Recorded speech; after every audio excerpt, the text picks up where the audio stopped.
Good evening, because it's evening here in Burgundy in our house. Hello, Sonia. Hi there. Yeah, it's almost in the middle of the night, actually. Well, actually, look at our face. We've been recording for the whole day. Actually, the whole last 2 days for Sartorial Talks.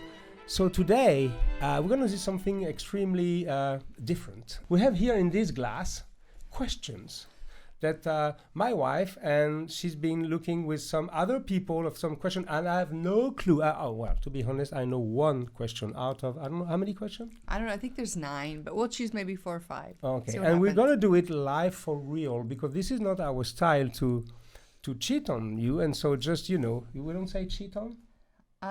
I don't really say that, but you can. It's just random, let's say. Yeah, it's totally random for real. So I'm going to take a question, and we're going to discuss this question, the best we can. Are you ready for that? Let's go. Let's go. Maybe you take the first question. Really? Yes, okay. Please. It's Let's so take funny. It reminds me my youth. Okay. So I'm not sure I can read. Oh. Undoing the sleeve buttons of a jacket just for showing off, one can afford bespoke or MTM? That's a good question, I suspect. This sounds like a German question. Yeah, it sounds like we like have a German guy might have written this. Yes, we have a German. Yeah, because I'm thinking, Can right? you answer this Okay, question? well, let's read it again. Okay, so it's about undoing the sleeve button. So what do you think about... you have 2 buttons, which is kind of unusual on your, I guess it's a bespoke jacket from Chiffonelli. What do you think about men who want to unbutton their buttons and maybe roll up their sleeves a little bit? And the second part is comparing bespoke and MTM. So let's go with the sleeve buttons first. Well, let's just check first, see if my button can be undone. Of course it can. It's a bespoke suit. Yes, they can, actually. And you just noticed, I didn't know this question, and you can do yours. Yeah, this is a I bespoke love to suit. do mine like this. Okay, first of all, you have to understand the reason why some buttons are active. We call them active buttons. That is button you can really for real unbutton.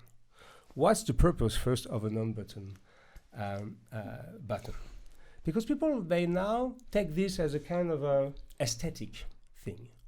But back in the years, it was absolutely not an aesthetic thing, because many, if not all, the garments were tailored by hand. And so the buttonholes were made by hand. And so by definition, the buttonholes were active. And you know why people will do active buttonholes? It's so simple to understand. Everything has an explanation in life, right? And the explanation is easy. When you were in a gentleman club in Great Britain, when people want to go to the toilets and then they wanted to wash their hand, and they didn't want, when they were specifically in white tie or black tie jacket, they didn't want to have the time to remove their jacket, so they were just doing unbutton and doing this, not to put water on their sleeve. It's so easy to understand. That's so strange, because I always heard the story that it was doctors and surgeons before aseptic presentation was important. Yeah. If you know what that is, it's just trying to prevent infections in patients. And the doctors and surgeons, aseptic presentation? Yeah, I know what it is. Even in I'm France, we know. I'm not sure, but okay, maybe you do. So the doctors and surgeons would roll up their sleeves when they worked on their patients. So I don't know which story is more accurate, but this is very American way of thinking, because I've never seen any surgeon operating with a suit, but that's another story. That's because this was back in the day, not now. But you think they were operating surgery with a bespoke suit? I don't know. It was in healthcare for a long time. I heard stories. Yeah, but it was true for probably shirts, but for whatever. Anyway. You guys can maybe comment. It has a function. Today it has become something like an aesthetic. And, well, to be honest with this question, many people, specifically people, there's a kind of a weird thing that is happening now many times in MTM. I've seen so many people putting some contrasted, either buttonhole here or buttonhole here. Is that, That's anything contrasted means, look at my buttonhole, it can be open. It means I am rich because I can afford bespoke suit. Okay, in this case, is really showing off, specifically when you contrast the buttonhole. I thought it was really cool when I first saw it, and then 3 months later, I was mortified when I learned about bespoke. Yeah, but at the same time, I can understand people who want to show. Okay, it's depend on the intention. Some people want to show they know about menswear. They are educated in men's style, and we can't criticize them because that's not our style to criticize anybody. If they No. like it, it's okay Whatever. to do it. Yeah, But exactly. at the same time, if you only do this to show off that you can afford bespoke, which is actually not bespoke because this is industrial MTM, it's a little bit, let's say, disputable. Do you agree with that? I do. But you know, it's really funny because you think that you can't talk that much about buttons on your sleeve, right? They're Yeah. just little buttons and buttonholes. That's right. But it's been a big deal. I mean, when we talk about the old moneyed people, or the top class versus the upper class, the old moneyed people think it's kind of vulgar to unbutton some of your buttons because you're trying to prove that you have a bespoke suit, and it shouldn't be something you have to prove. But also, if you come into today's time, you know, fashion's sort of merging with style, and I like it. I like to unbutton my buttons, not to show you that my buttonholes work, just because it's kind of cool and it feels good. Yeah. You know, and it's a little sporty. I like to add a little sporty I touch agree with you. into the bespoke arena. It's just fun. Well, I So agree with that's you. my Actually, view. actually, normally I have my one button unbuttoned, and that was You it's do. very Yeah, that's unusual right. for me to have the two buttons buttoned. So I would add one last thing about this question is that okay, just don't overplay it. If you feel it's okay, you like to have one button unbuttoned, no problem. Just unbutton one button. Who cares if it's a Exactly. bespoke or MTM or a ready to wear? It doesn't matter really.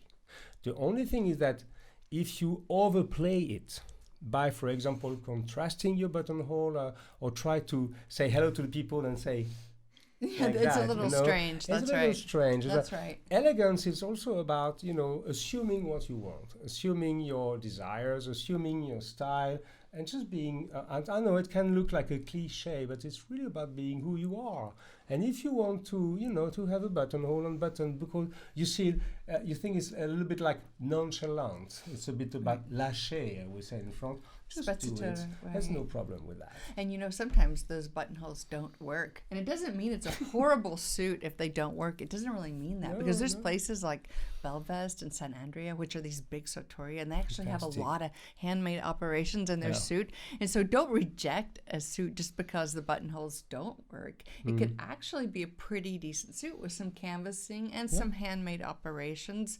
So don't judge too fast. So it means you don't play your life with your buttonhole. That makes sense. You can just be yourself, whether Yes. your buttonhole works or not. Let's do another question. Can I do Okay. it? Yeah, I'm with go. my innocent right hand. Quit bragging about your innocent hand. We do this. I hope I'm going to win the grand prize.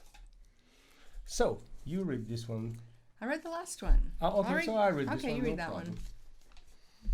Subject. What would your... What would you like to master?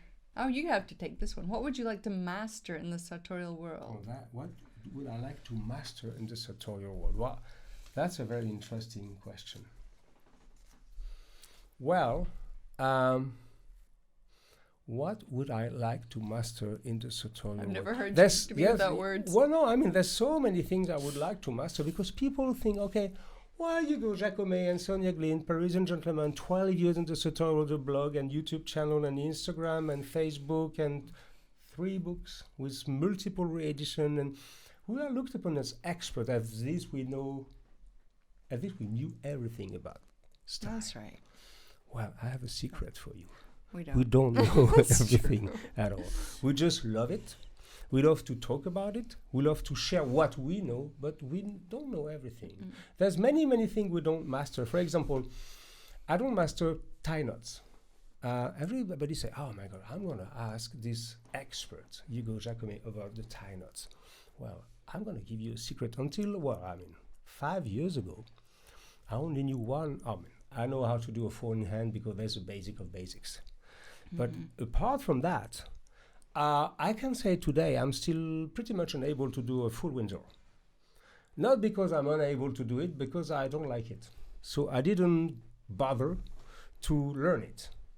My favorite one is a Old Bertie, which is kind of a hard Windsor with a twist. So, and this is the only one I knew for years. And it's funny because when you master something, I wrote so many times that my favorite note was the Old Bertie. I remember writing this 9 years ago, but actually that was the only one I knew with the 4 in hands. So we're very honest. So I would love to master. You would love to master what? Tie knots. Are you serious? No, I'm not. No, but that wasn't the question. The question wasn't what have you not mastered. The question was what would you like to master? Well, I would like to master the way to tailor a jacket.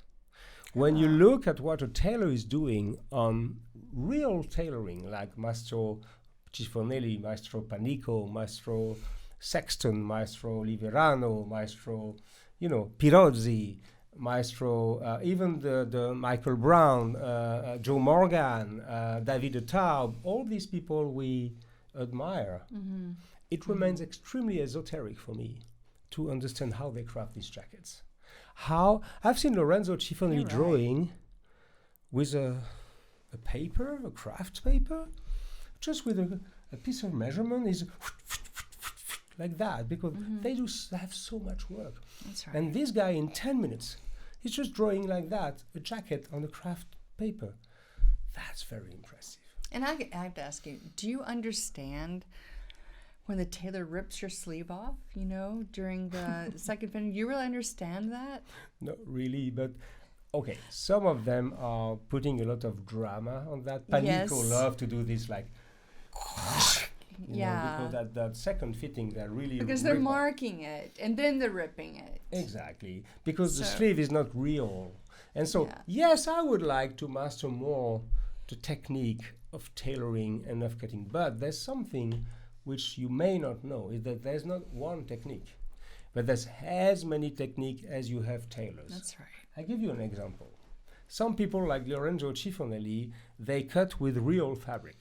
They don't bother to go through a canvas first, like a fake fabric, but they directly draw on the craft paper, and then they cut directly the fabric, and then they do the basting. Because a lot of tailors will use an inexpensive fabric and make the first try. Yeah. And then once they understand the dimensions, they'll go to the actual fabric, which can be quite expensive, and start again. Yeah, because they're not totally sure of themselves, which is okay. Right, it's fine. But for example, let's take Augusto Garaceni, one of the most iconic tailoring house in the world. You know how they do that?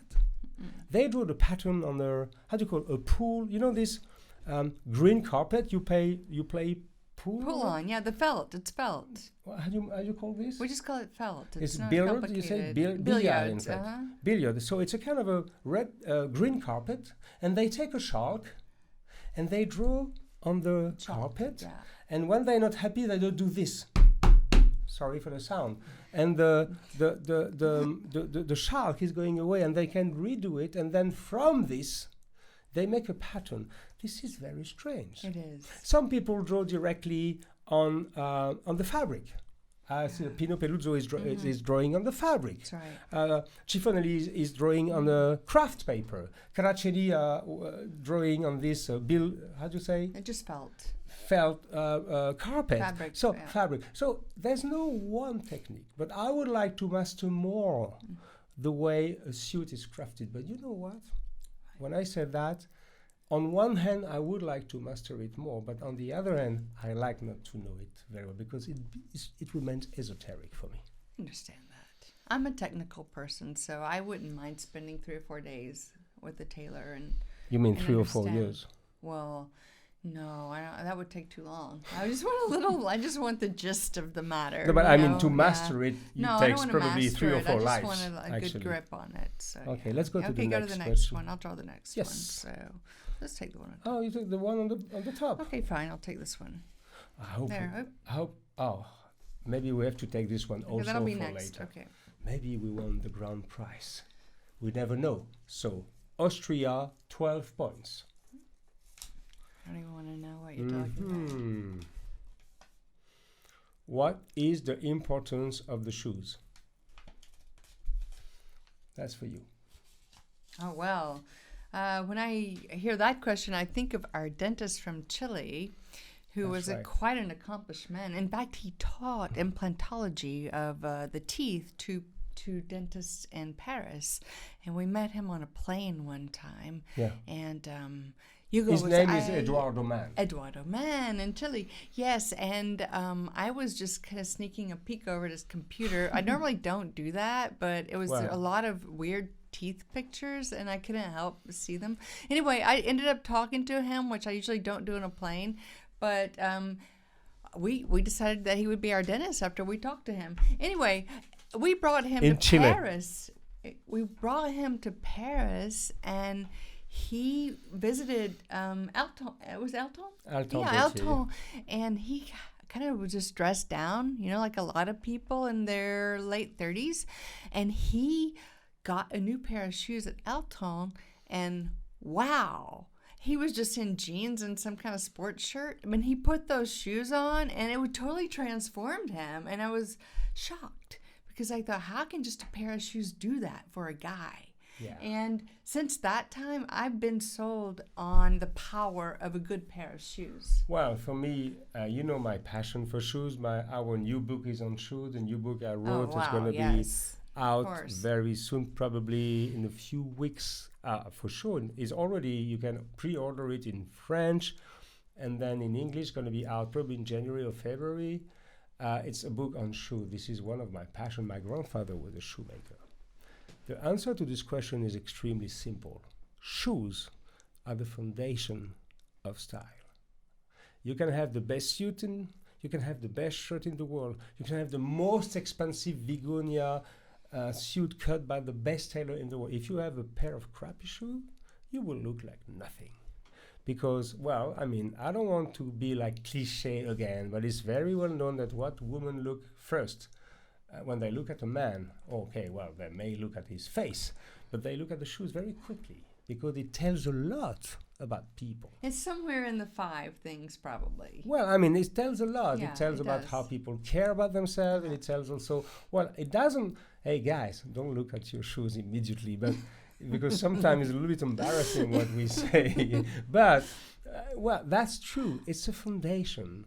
If you have a good pair of shoes, then from this you can build a style, and not the other way around. You know what's really weird? You know how you hear the hairdressers are always the ones that don't have the nice hair, and then the housekeepers are always the ones that have the messy house? Yes. Well, it's not exactly the same, but the bespoke tailors are usually the ones that have the really bad shoes. Isn't that strange? Well, in French we say, c'est toujours le cordonnier le plus mal chaussé in French. It's always the cordwainer which has the worst shoes. Oh, I didn't know that. It's a saying. Well, the answer to this question is no, it's non-negotiable. If you want to amp up your game, if you want to really work on your style, you have to start with a good pair of shoes. No matter if you have a suit or not, no matter if you wear jeans, no matter if you wear sweatpants, no matter if you have whatever you wear, please buy yourself decent shoes and maintain them, because believe me, it can change your life, not only aesthetically, first of all in terms of comfort, because having good shoes every day change your life in terms of comfort, in terms of confidence. When you are good shoes, you are a different person, and also in terms of aesthetics, because when you have shoes you're proud of, whether they can be casual shoes, they can be ankle boots, they can be boots, rugged boots even. You know, these boots you can wear for countryside, on outside activity, it doesn't matter. But when they are beautiful and well maintained, it changes everything. You know why? Because it changes even your posture. The way you present yourself, the way you stand, it's very important. And believe me, well, I have a little story to share with you very quickly. When I was a little boy, not a little boy, when I was 7, 8 years old, when my mom would buy me a new pair of shoes, I would, first of all, refuse to wear this pair of shoes for at least 2 weeks, because I didn't want to spoil the soles, the under of the shoe. Why? Because for me, that was kind of a magical object. And I said, well, if I go on outside with my shoes, they're going to be destroyed. No, and I must admit now, I can confess, I was also, sometimes it happened I was sleeping with them because I was totally fascinated by this object of leather, the smell, the shape, and everything. So shoes are the foundation of style.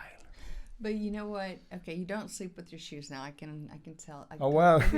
But well, you do actually wait to try your shoe to wear your shoes out for a few weeks, even today, because you're really kind of have a terror of scraping the bottoms. But you said something about maintaining your shoes, and I can say Hugo is probably the most fastidious person I could imagine in terms of when he takes his shoe off every night, the shoe trees go directly in the shoes.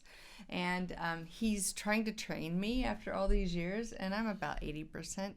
But when I miss the mark, he's not happy. So I think putting those shoe trees in there is really creating a longevity of the object. Well, actually, it's really important. Yeah, it's fundamental, but the truth of it, my friends, if you don't have the means to have one pair of shoe trees for each pair of shoe, listen to the truth. You have to put the shoe trees, the trees, the wood has one property, is to swallow the sweat. You see, when you've been how do you say transpirer? When you did sweating yes, that's right. in your shoes, because even if you don't feel it, you sweat in your shoes. The first 30 minutes when you remove your shoes are critical. So if you only have, let's say, one pair of shoe trees for 3 pair of shoes, it doesn't really matter. It's the first hour which is critical. So you remove your shoe, immediately you put your shoe tree, which are most of the time in cedar, so they can really dry your shoes, and after 1 hour you can remove them. It doesn't change anything. It's a secret. Well, it's better to have one pair of shoe tree for each pair of shoes because it's you have it's perfect easier. shape. But still, if you can't afford that, you can still have one pair for let's say 2 or 3 shoes. It's enough. Dig in there and get another one. Oh, this one on the top? I don't know. Just surprise me. I just asked our team. Are we still on time? We still continue? We are at 23 minutes. Oh, let's Okay, take let's the go. last question. Yes.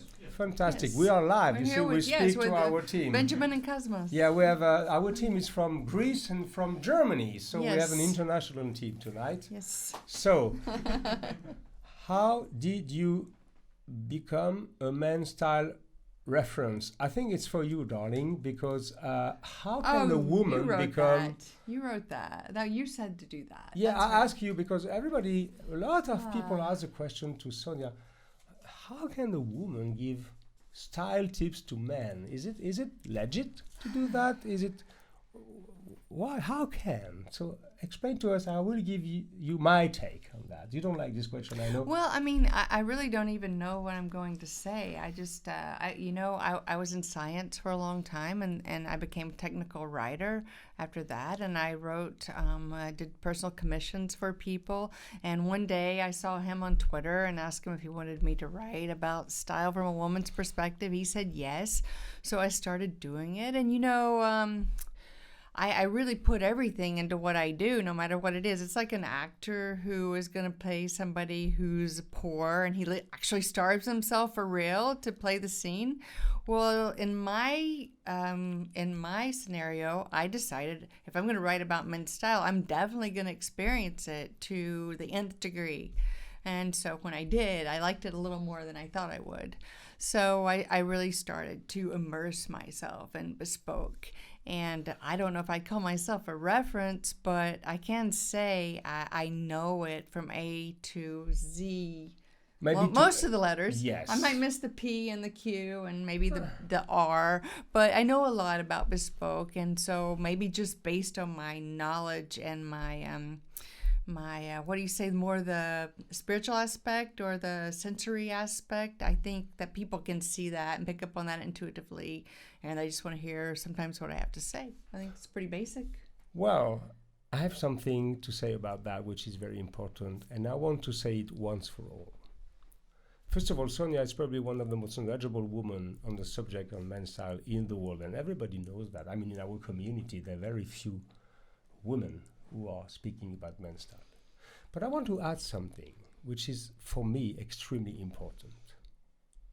When men are references in women's style. Like most of the stylists who have been shaping women's style since decades, Yves Saint Laurent and Christian Dior and all these people, nobody asked the question why men are references in women's style. But when a woman like Sonia becomes a reference in men's style, people are asking, what, a woman giving me advice on men's style? Isn't it a little bit machist? Isn't it a little bit kind of a old-fashioned way of looking at things? I think it's a little bit because wives tell their husbands what to wear. You mean like this well, way? not only, but I mean, nobody cared that Yves Saint Laurent and Christian Dior and Karl Lagerfeld and all these men were reference for women because they were designing. Even the people who are writing on fashion, most of them are men. They're women, of course, but they are men. Nobody get offended that a man become a reference on women's fashion. But everybody's asking why a woman can advise men how to dress. You have to admit that only maybe 10% say that. Most 90% are like, yeah, this is great, I like it. But there's the 10% that get really freaked out. Did you understand what I just said? Really? Yeah, I understood that you said people are questioning how that could be possible for a woman to give but they never question the reverse. Reverse, it's not questioned. Yeah. So for once, and this, believe me, is not my everyday battle, but for once I'm a feminist. I mean, who is looking the more at men? Who is looking the more at how men are well dressed? Who is looking the more how men are stylish, are attractive, are giving the best of themselves? Women, come on, open your eyes, man. It's so easy to understand. And when a woman like Sonia, she's my wife, I'm a very fortunate man.